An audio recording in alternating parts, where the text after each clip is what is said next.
Y cuando una protesta se sale de los márgenes constitucionales, entonces el Estado tiene todo el derecho a actuar legítimamente en recuperar el orden interno. Uno no lucha tanto en un proceso electoral como para que el mismo día que juramente le puedan mover la calle a tal punto de evitar la juramentación, que es un poco difícil lograrlo, pero que puedan generar violencia extrema. Tú eres responsable también de los políticos o de aquellos que se sienten perdedores, ¿no? Es decir, llamar a la movilización, llamar a defender el voto. ¿A defender qué? Si los votos se están contando en este momento. Absolutamente, y máxime cuando hay ya una situación que se ha presentado en la primera vuelta, en donde el propio candidato Roberto Sánchez se dirige a Rafael López Aliaga, ¿no? Y diciéndole que si él tiene pruebas que la presente, de qué fraude habla. Entonces habría que preguntarle lo mismo, ¿no? Si hay un fraude en ciernes, ¿cuáles son las pruebas que tiene?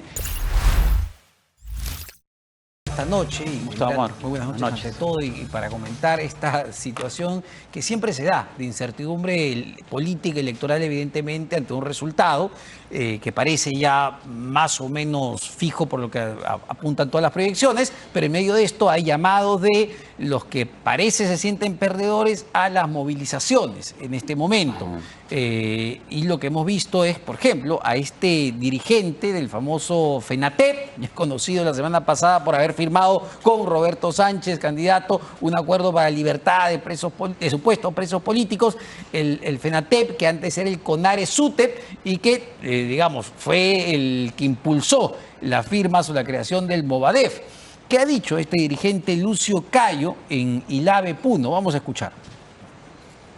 Desde hoy nos declaramos en huelga indefinida. Desde el día de mañana, desde las 00 horas, este puente histórico estará cerrado.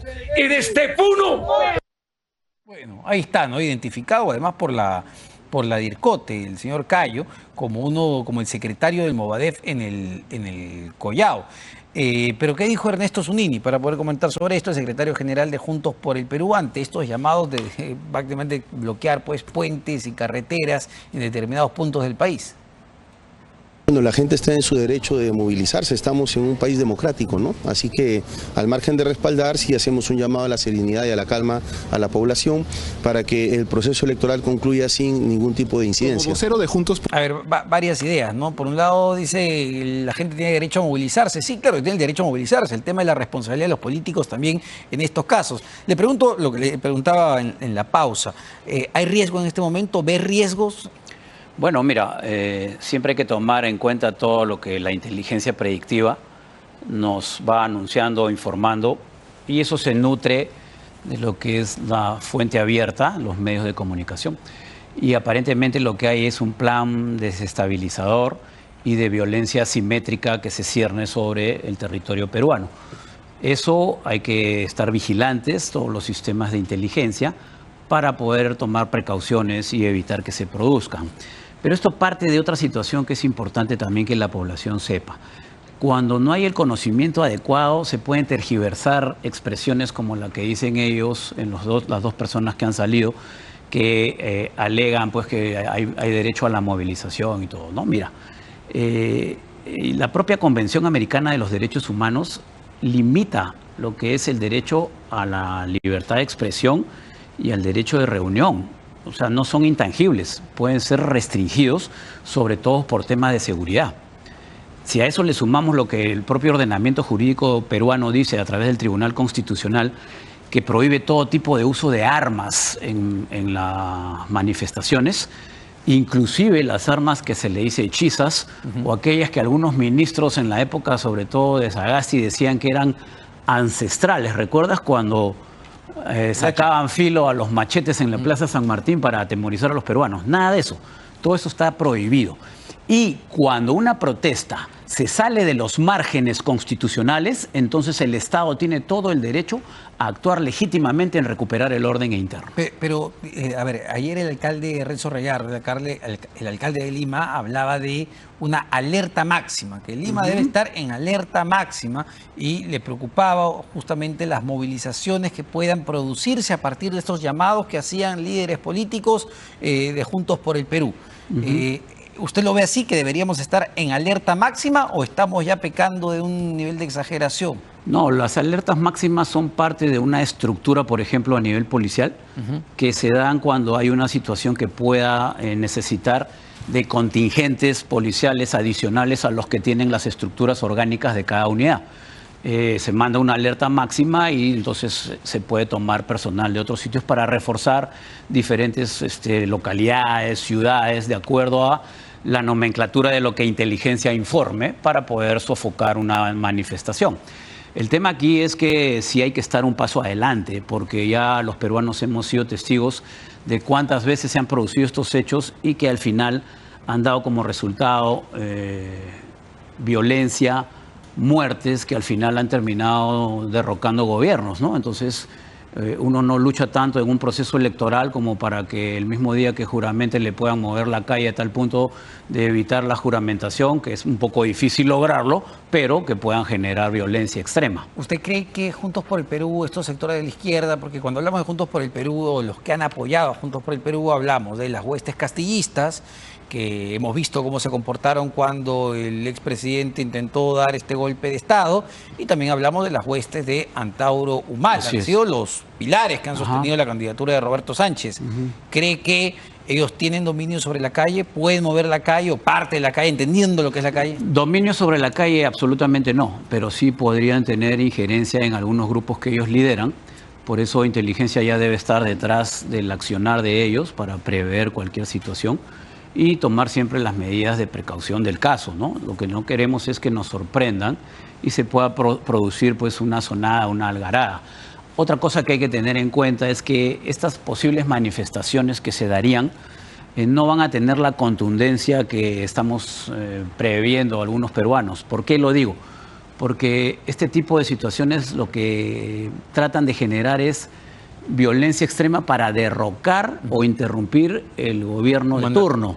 Y el gobierno actual es parte de ellos, ¿no? Y ese punto, ¿cuánto, digamos, no sé cuán positivo o negativo sea, más bien que el gobierno de turno sea de la misma tendencia que los que protestan? Lo que pasa es que las protestas deberían de ser, digamos, controladas, entre comillas, por ellos, en una especie de statu quo, para mantener su presencia en calles, pero no desatar la violencia extrema hasta que sea el gobierno entrante. Ahora, en este caso de Fujimori, ¿no? Hay una actitud responsable también de los políticos o de aquellos que se sienten perdedores, ¿no? Es decir, llamar a la movilización, llamar a defender el voto.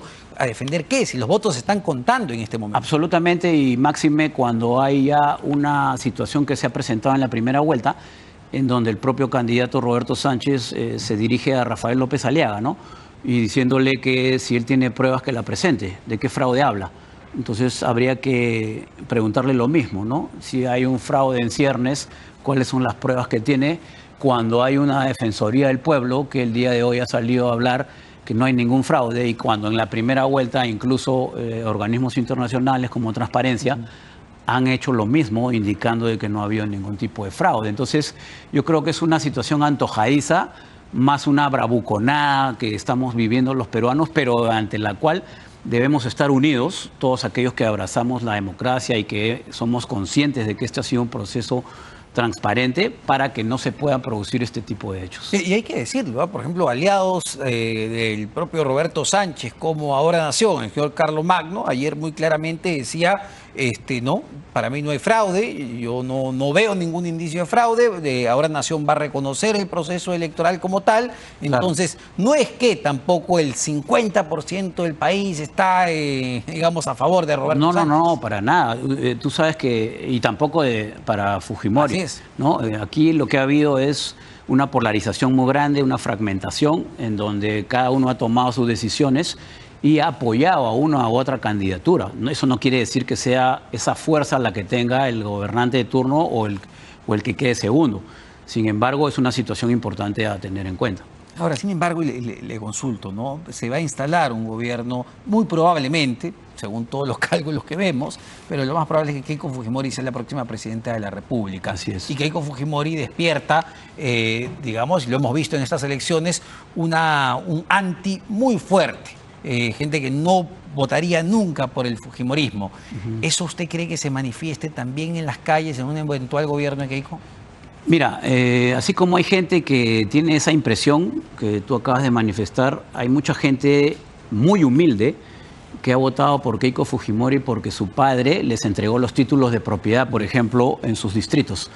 Entonces, es una situación ambigua en donde hay polarización, pero yo lo que creo es que ante un país fragmentado, lo primero que tiene que hacer el gobierno de Fujimori, que en este caso es el que aparentemente va a triunfar, es rápidamente trabajar en temas de inclusión. Acá debe haber un presidente en una ciudad, el vicepresidente debe estar en la otra, el segundo vicepresidente en la otra, y hacer un gobierno móvil, un gobierno de acercamiento, sobre todo a ese Perú que siempre estaba olvidado, esa zona sur, donde está, hay que recuperar rápidamente lo que es el tema del control y del acercamiento con el sur, porque el Estado siempre tiene como fin supremo el bien común, que es el estado ideal por alcanzar y que supone una alta preparación de la sociedad para poder, de manera que sea el medio ideal propicio para desarrollarla. Pero hay dos fines esenciales, que son el bienestar general y la seguridad integral, y ambos tienen que ser garantizados. Sobre ese punto, que es clave, ¿no? Y probablemente sea lo más importante que tenga que atender el próximo presidente o presidenta de la República, que es la seguridad, que ya, digamos, esto está totalmente desbordado.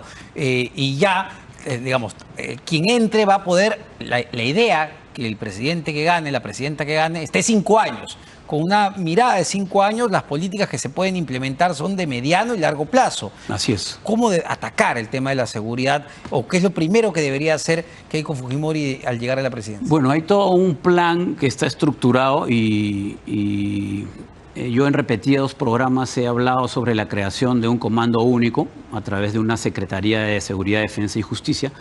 Me dio mucho gusto verlo en el plan de Keiko Fujimori, que habla de un comando único en donde actúe Fiscalía, Poder Judicial, militares, policías, el INPE, que yo creo que es la punta del iceberg para empezar a solucionar este tema. No se puede seguir viendo trabajos aislados en donde tengamos una institución policial que todos los días capture y los otros operadores de justicia por una u otra razón no cumplan con la función de terminar al delincuente preso, con un INPE absolutamente desbordado, con sobrepoblación penal.